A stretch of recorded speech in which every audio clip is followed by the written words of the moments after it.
A paz do Senhor Jesus, eu sou a doutora Mariana Mendes. Hoje, 18 de novembro de 2024, eu quero compartilhar um devocional, uma mensagem maravilhosa vinda de Jesus. A palavra de hoje está no Evangelho de Marcos, capítulo 9, versículo 35, que diz assim: Assentando-se, Jesus chamou os 12 e disse: Se alguém quiser ser o primeiro, será o último e servo de todos. Jesus aqui nos ensina sobre o princípio de humildade. A palavra em Provérbios nos diz que Deus abomina o orgulho e a arrogância, abomina a soberba. E Jesus, como nunca, soube ser um testemunho vivo de humildade. Ele sendo Deus e sendo 100% homem, estando submetido a todas as dores, a todas as dificuldades que nós temos, a frio, a calor, a fome, a dor, ele escolheu vir numa família humilde, com pais simples, estando exposto a todas as dificuldades que a maioria das famílias também tem. E o Senhor, ele veio crescendo, sendo um testemunho vivo, dando testemunhos do quão é importante nós sermos humildes. O próprio Senhor Jesus, ele lavou os pés dos seus apóstolos para demonstrar que um verdadeiro servo de Deus, que o verdadeiro filho de Deus, ele está aqui com o propósito de servir. Que nós precisamos saber servir o próximo, saber amar a servir. E a forma de demonstrar o amor de Cristo é quando nós sabemos servir como Jesus nos ensinou. A palavra em Filipenses, no capítulo 2, Paulo, ele diz que nós devemos considerar superior os outros a nós. Pois quando nós, independente de quem é a pessoa, independente da circunstância e da situação, nós consideramos o outro superior a nós já conseguimos aplicar o princípio da humildade. E nesse relacionamento nunca existirá arrogância, nunca existirá orgulho, nunca existirá soberba, nunca sentiremos superior a ele, nunca humilharemos, nunca teremos assuntos que possa depreciar o próximo. Nós precisamos compreender que a humildade é um princípio de Cristo e que nós devemos aplicar na nossa vida. Eu sei que muitas vezes, dependendo da situação, é difícil ser humilde, é difícil engolir o orgulho, mas Cristo nos ensina que vale a pena agirmos dessa forma. Quando Jesus disse que lavaria os pés dos apóstolos, Pedro se levantou e disse: de forma alguma o Senhor lavará o meu pé. E naquele momento Cristo disse: se você não deixar eu lavar o seu pé, você não tem parte comigo. E Pedro imediatamente: então lave o meu pé, lave tudo que o Senhor ache que deve lavar. Mas Cristo, ele fez isso para demonstrar que nós, assim como ele, devemos servir o próximo, devemos sempre sermos humildes, sempre estar dispostos a servir. Na igreja, uma vida na igreja, ela nos permite agirmos da forma como Cristo nos ensinou. Como é maravilhoso nós vermos os obreiros da igreja, diáconos, diaconisas, presbíteros, muitas vezes tem posição, tem um status social, mas está lá na porta, acolhendo as pessoas que entram, ajuda a limpar a igreja, a organizar a igreja, lava os banheiros, e isso é maravilhoso. Ficam no estacionamento, cuidando dos carros, e isso é maravilhoso. Como a igreja é um ambiente que nos possibilita sermos humildes. Quantas pessoas, autoridades, nós encontramos na rua e vemos o quão são humildes e quão isso expressa o amor de Cristo, o amor de Deus. O orgulho é algo que afasta Cristo de nós, e o orgulho é algo que apaga o brilho de Cristo na nossa vida. Quando somos soberbos, o brilho de Cristo totalmente é dissipado e as pessoas não conseguem ver Cristo na nossa vida.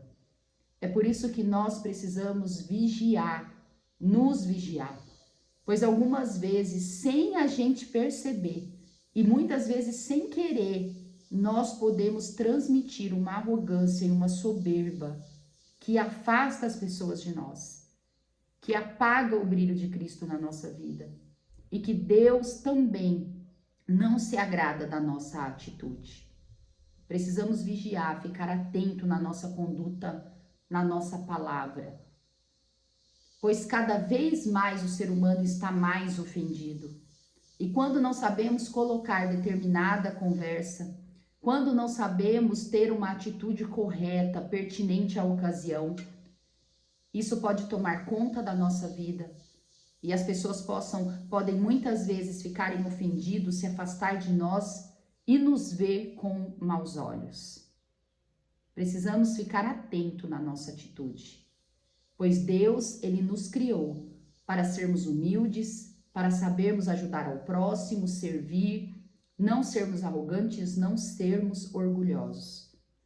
É por isso que Cristo nos dá o Espírito Santo e juntamente com o Espírito Santo vem o seu fruto, que acaba nos conduzindo para uma vida de humildade, de paciência, de amabilidade, onde essas coisas ruins, essas coisas contrárias a Deus, passam a não fazer mais parte da nossa vida. E se em algum momento nós transparecemos isso, nós temos que ficar atentos, e se nós conseguimos detectar, nós temos que pedir perdão para o Senhor e pedir para Deus trabalhar em nós, dizer: Deus, eu não quero ser essa pessoa. Eu não quero transmitir isso para as pessoas. Trabalhe isso em mim, modifique isso em mim. E se caso detectamos que fomos arrogantes, orgulhosos com determinada pessoa, o caminho mais correto é reconhecer, é pedir perdão para a pessoa. E algumas vezes a pessoa nem percebeu, mas é tão maravilhoso quando nós abordamos a pessoa, explicamos, pedimos perdão, pois a humildade é algo que agrada o Senhor. E se você quer se manter próximo ao Senhor, se você quer que o Senhor te veja com bons olhos, nós precisamos aplicar cada vez mais a humildade. A meditação diz assim: o mais importante não é quem se assenta à mesa, mas quem puxa a cadeira. Olha, irmãos, muitas vezes como é lindo, né? Nós vemos pessoas dar lugar para uma pessoa mais velha, uma pessoa que sabe ajudar o próximo, talvez um idoso, uma idosa, sem arrogância, sem soberba, ou mesmo uma pessoa mais simples. Como isso é maravilhoso, como essa atitude faz resplandecer o brilho de Jesus na vida dela. E nós precisamos ser cada vez mais parecido com Jesus e pedir para Deus cada vez mais brilhar em nós.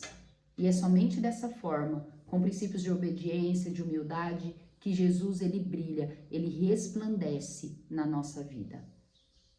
Quero compartilhar também a leitura do Salmo 137, a leitura bíblica maravilhosa.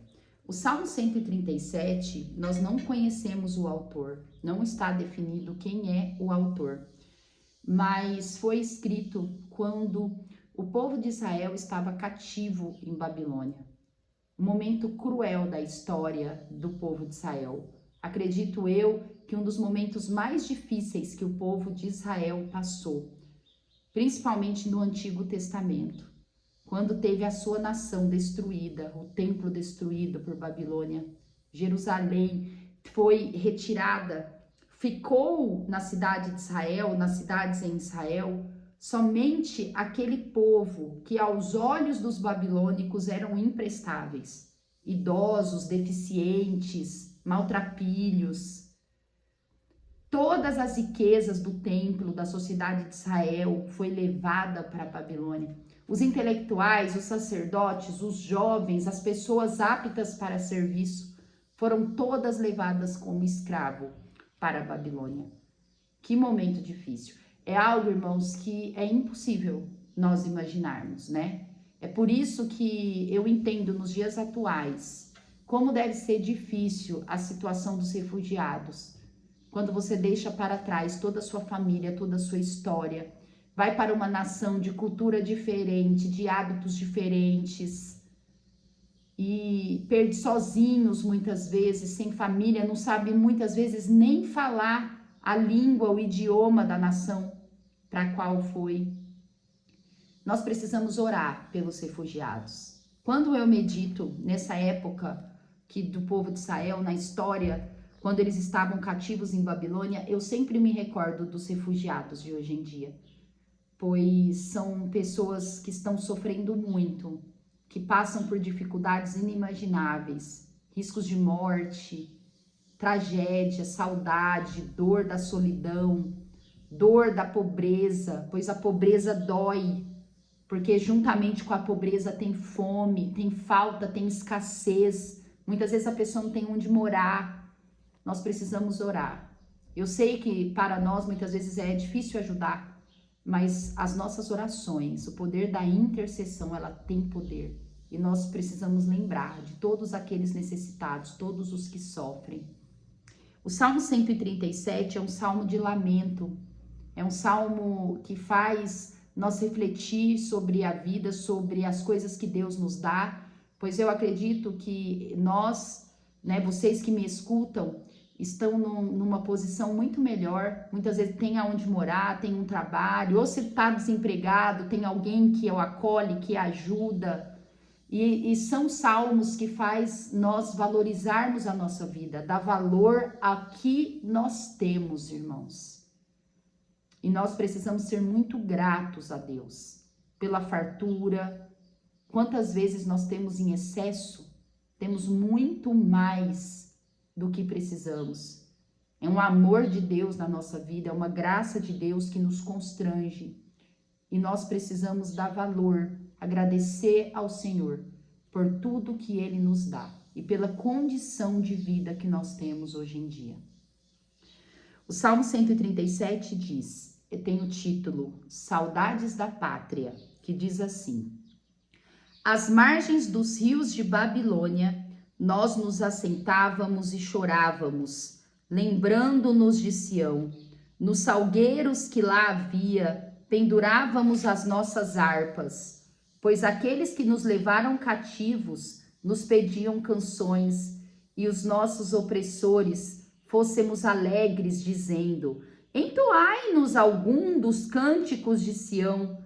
Como, porém, haveríamos de entoar o canto do Senhor em terra estranha?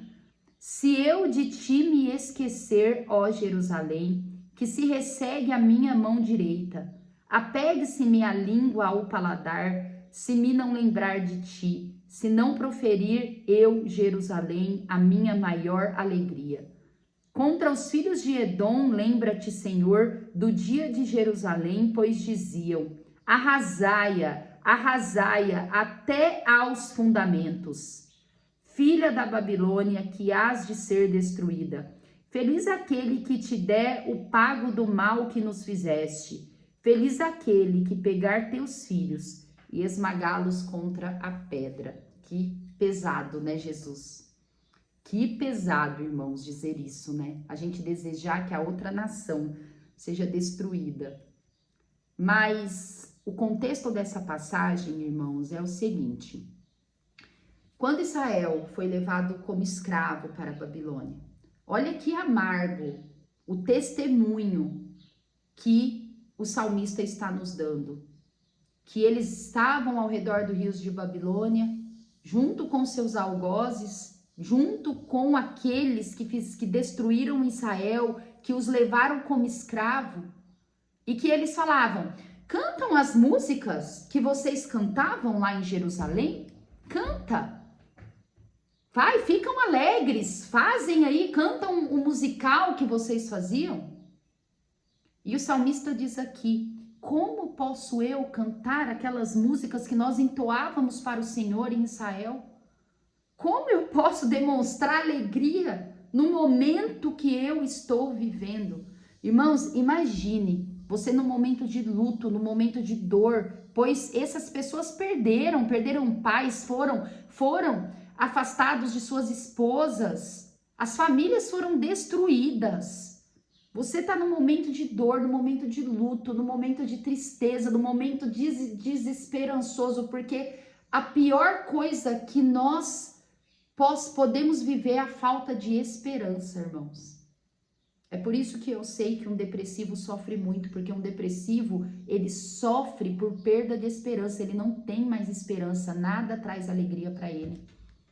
Imagine você nesse momento e uma pessoa fala: não, fica alegre, canta aí, canta a música que você cantava quando você estava lá na sua cidade, na sua fartura, com a sua família, com as pessoas que você amava, canta aí, fica alegre.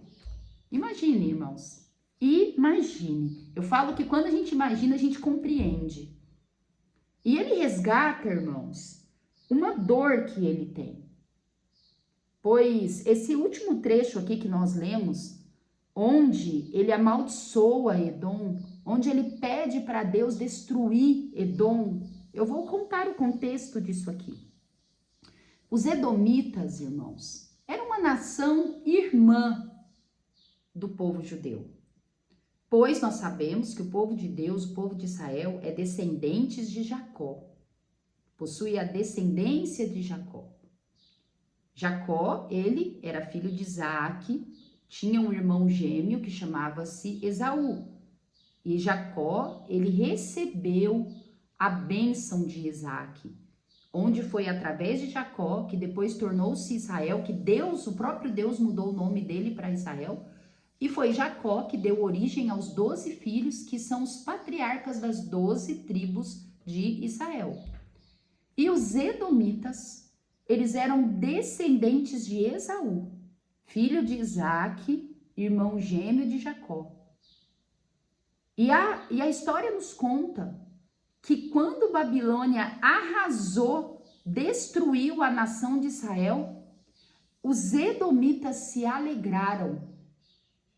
E a ira de Deus, irmãos, Deus ficou irado com a posição de Edom, pois eles se alegraram, eles tiraram sarro. É como o salmista disse aqui, contra os filhos de Edom, lembra-te, Senhor, do dia de Jerusalém, pois dizia: arrasai-as, arrasai até os fundamentos. Edom se alegrou do povo de Babilônia ter destruído Israel. Eles caçoaram do povo de Israel. E o povo de Israel, esse salmista, ele estava amargurado. O salmista, ele representava a nação de Israel naquele momento, pois o povo, eles ficaram rancorosos com o povo de Edom. E é por isso que ele aqui, ele pede para que Edom seja destruída. Onde ele fala algo muito pesado da gente ler. Feliz aquele que pegar teus filhos, os filhos de Edom, e esmagá-los contra a pedra.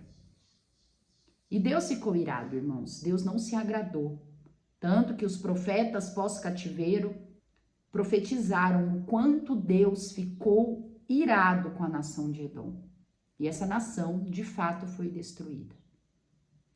Os salmos são orações, são louvores, são adoração, é história, onde nos passam. Salmos são poesias, né, irmãos? São versos poéticos, onde nos passa os momentos de alegria do povo de Israel, os momentos de adoração do povo de Israel, mas também os momentos de tristeza. Esse Salmo 137 é um salmo triste, que resgata a nossa memória, o quão esse povo sofreu em Babilônia. E é por isso, irmãos, que nós temos que orar pelos nossos irmãos judeus, pelos israelitas. É o povo escolhido de Deus, continua sendo o povo escolhido de Deus, um povo que nos ensina muito, é um povo que é o nosso relógio, pois é através de Israel que nós sabemos o momento da escatologia, em qual momento nós estamos, e nós precisamos abençoar Israel, pois Deus se agrada das nossas orações por Israel. Nós não podemos esquecer dos judeus, nós não podemos esquecer de orar pela nação de Israel, de abençoar a nação de Israel, pois Deus se agrada, pois isso é promessa. Deus abençoa quem abençoa Israel. E também o inverso é verdadeiro, Deus amaldiçoa quem amaldiçoa Israel.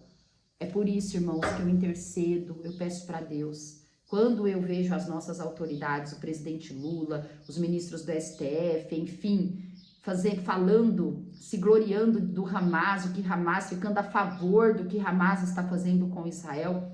E volto a dizer, não estou dizendo que o povo de Israel é totalmente santo, é totalmente certo, não vamos levar. Temos que orar também pelo povo da Palestina, mas é abominável, irmãos, quem se levanta contrário ao povo de Israel.